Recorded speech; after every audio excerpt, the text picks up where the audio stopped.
Šodien bija parādījis šo dzīvokli Juglā. Viņam ir divas istabas.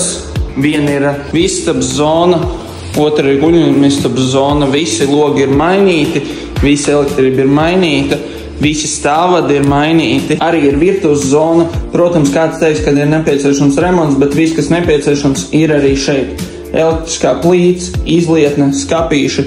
Un tad ir vannistabas zona, ir kopīgs sanmazgls, dabīgais apgaismojums. Un, protams, papildus tam visam ir balkons ar šo paskaino skatu.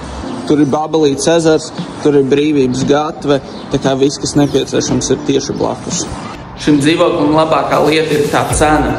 38,000 jūs jau iegūstat dzīvokli Juglā un jau dzīvojumu. Tā kā, ja tu vēlies vēl paspēt apsīties šo dzīvokli, zvani man, telefons būs aprakstā.